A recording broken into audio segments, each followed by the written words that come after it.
Good afternoon. I think I got it right. I'm thrilled to be here, back in the Philadelphia area. And I already turned off my notes. It was terrifying being here last year. Many of you don't know, particularly those coming into the jobs in your families who are here, don't know the ongoing friendly rivalry that I have with the Philadelphia region and its sports teams, air quotes, around the team part. But last year I had to come and do this thing fresh off of that Super Bowl thing. Luckily, wait, there's more.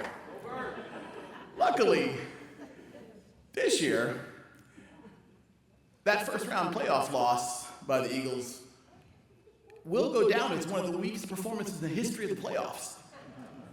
And that whole second half of the season, I think you kind of all got the vibe that good thing you had 2024 and 2018 because it's going to be a while again. You had that break between 1948 and 2018, I think it was. And I think you might be back in that realm. So congratulations. Plus, my math skills have gone down a little bit, but when I added up the total number of Flyers and 76ers playoff wins this year, I got to 0.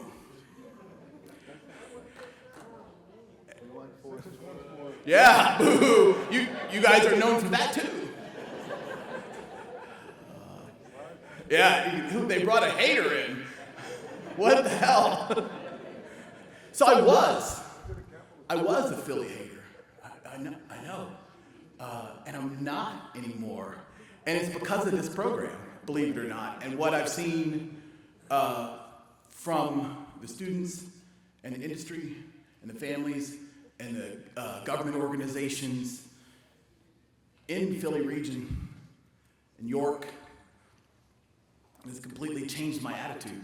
Not on the teams, clearly. Although I have to admit that my outright hatred and stomach turning has weakened, even on the Eagles, to the point where that last Super Bowl, I gotta admit, I was kind of cheering for them because they were playing some evil empire types. But in all seriousness, welcome here today. I'm thrilled for the opportunity to talk. I'm going to talk a lot about why we're doing this. First, I want to say thanks to Joe Bartow and the TMG team. We started this talent pipeline program journey 5 years ago here. Joe and a lady who used to work for the Navy, now is out in industry killing it, named Whitney Jones. They insisted to me that the number of suppliers, the training programs, the attitudes here in the Philadelphia region were the perfect place to start a program like this, to pilot a program like this. And I said, oh, hell no, like 7 times. But if you do know Whitney Jones, you know that no isn't really a thing for her when it comes to getting things done in the industrial-based space. And so started off in Philly 5 years ago, and after just 1 year here and one set of these experiences in the many of the suppliers that are here, all the network of suppliers has grown dramatically from 25 or so to 110 across the broader region. And the graduating numbers have grown dramatically and consistently, and the retention numbers have improved every single year, which is what this is all about getting these jobs, sticking in these jobs for the long run, building careers, building families, building communities, and rebuilding our national defense and our ability to make stuff in this country, right? That's what the underlying thing is here. And it's incredibly beautiful.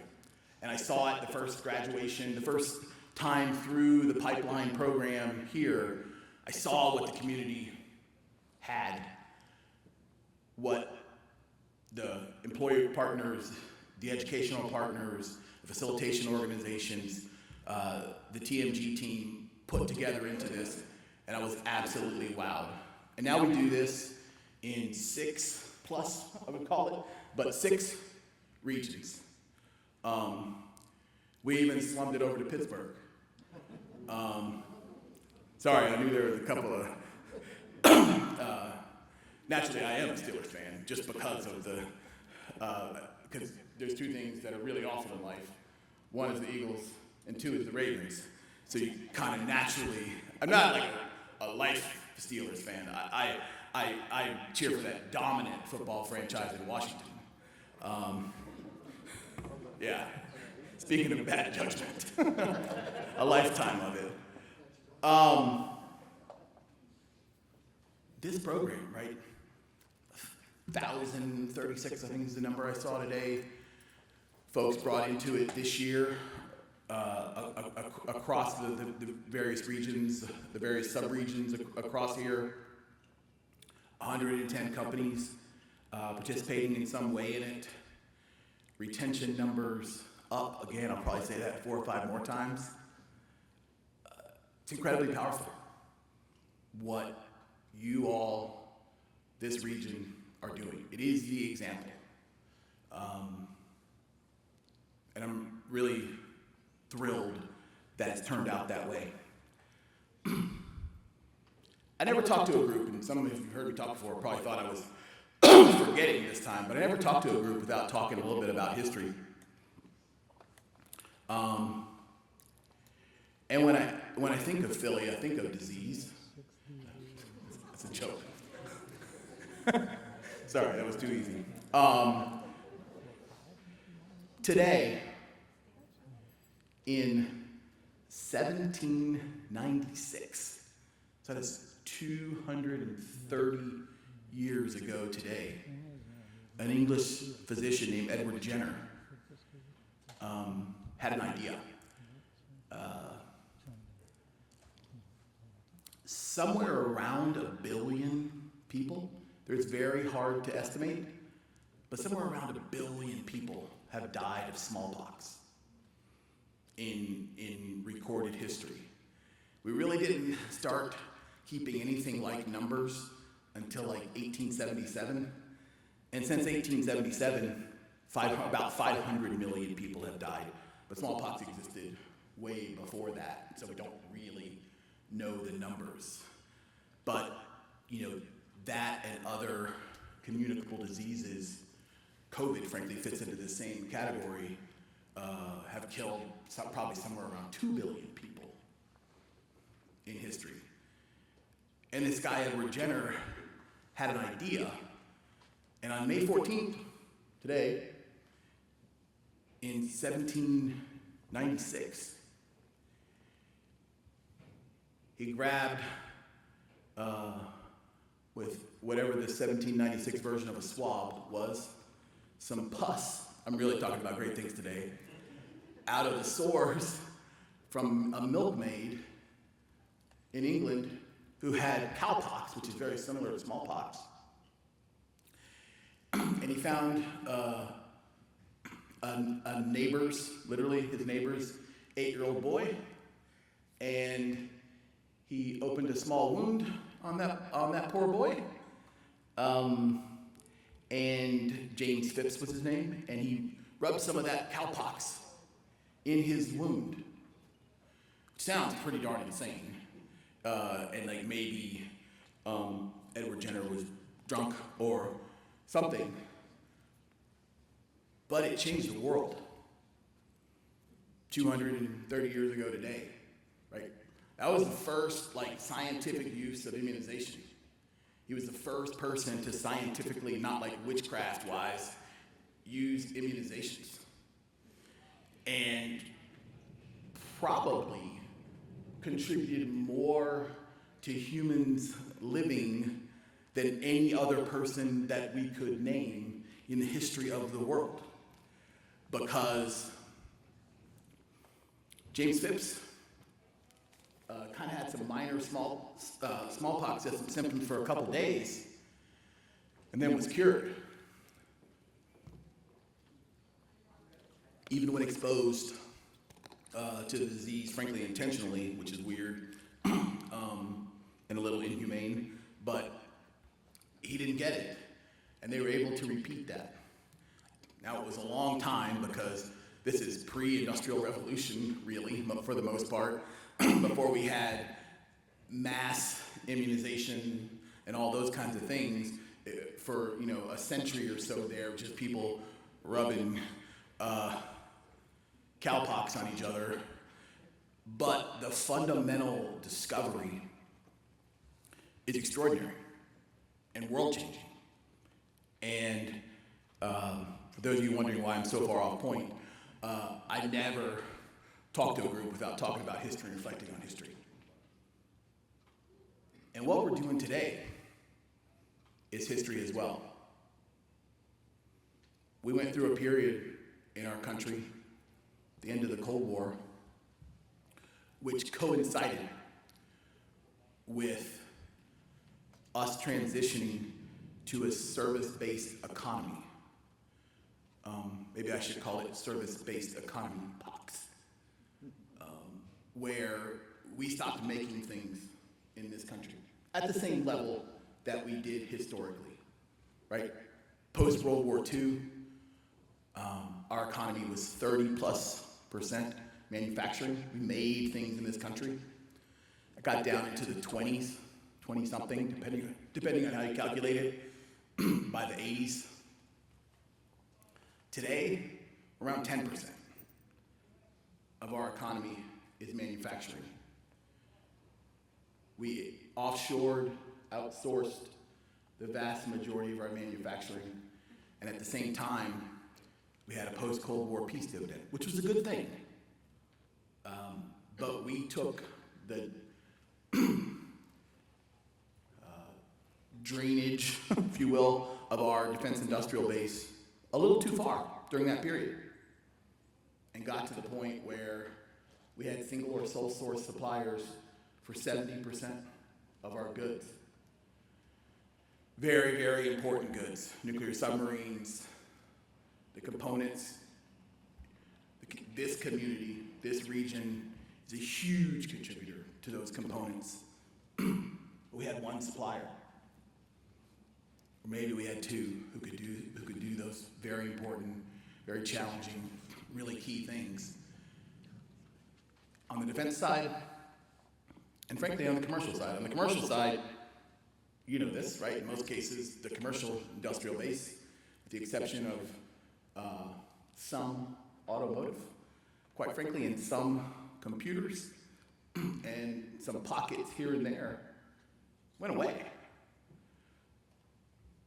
This effort, and it was started by the recognition that if we weren't able to increase our submarine production, our submarine construction by 500%, so a 5x increase in submarine construction from 2013 to 2028, 2029,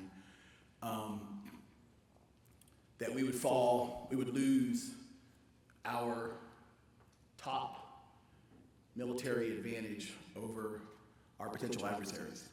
And this isn't about fighting, right? It's not about fighting. It's about not fighting. And the oceans are so incredibly important to that. Philadelphia is a seaport, a seagoing port, historically among most important in the country, in the world, frankly. And that is somewhat lessened by the United States being less of a sea power. We still retain a very strong Navy, but we are less of a sea power at a time when 88, 89% of the goods that we wear, have at home, drive, play, come across the oceans to and from the United States. Our economy, our wealth, our way of life depends on freedom of the seas. Even more so and even more, this generally resonates more strongly, although it seems weird to folks. 96, 97% of electronic data travels on undersea cables, not on satellites. Satellites are a tiny fraction of percentage, although Elon Musk is working on changing that a bit. Undersea cables are the key to, being able to watch 1,000 different channels and any movie that's ever been on history, and all the music you've ever seen had all at once. Those things they are kind of magic, but they're actually not magic. There's an underlying standard to them, and it's undersea cables passing data all over the world. Our adversary, our potential adversary, our economic adversary, seeks to control that, seeks to change the world's economy. And our Navy, like we turn to, and we've always lauded our sailors on fixing that, on working that, on being there. And they are, but the reality is that our ability to produce ships, submarines, airplanes too even, drones, and the underlying supply chain that supports those things is a key to our freedom. Team here today, you're stepping into that world. Stepping into that world, into great jobs, into great careers, into careers that will support a family, support your future development, and serve the nation. And I'm really grateful for that. And I can't keep my phone on.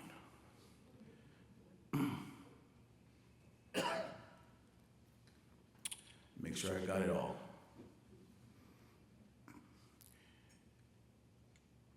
Today, you and the other members of the 2026 Talent Pipeline Program team are setting off on careers. I encourage you to lean into those. Step into day one. Many of you have already stepped into day one. I do recognize how the program works, I promise. Most of you even have stepped into day one. Hit the ground running. Bring a learning, developing. How can I help? How can I make your organization better? How can I make production better? How can we better support our customers? How can we do better on our products? How can we be more effective and efficient? How can we use manufacturing technology? I know we've got a handful of manufacturing technology companies in the program. How can we move our manufacturing economy in the nation forward with manufacturing technology, creating not less jobs. I turned off my microphone. Not creating not less jobs, but creating higher skill, higher paying manufacturing jobs. That's what we're out for. That's what we need. We don't actually, it's not that secret. We don't actually have enough people in this country to put in manufacturing jobs to do all the manufacturing we need. We need manufacturing technology, and those jobs that I think you're going to move into, leading technology in manufacturing, are going to pay more. And it's going to drive our economy, drive our national defense. So when you have those opportunities with the companies that you're working with, grab them. Learn, and lean into it. I'm going to shut up now. I'm incredibly grateful to be here.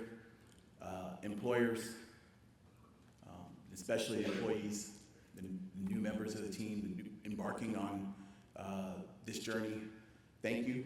I'm grateful for your service, grateful for what you're doing for yourselves and for the nation, and looking forward to shaking hands or exchanging thoughts on the NHL and NBA playoffs. The last year's Super Bowl is off limits, but we could talk 2018 Super Bowl if you like. But really grateful to be here. Thank you, team, and have a great night.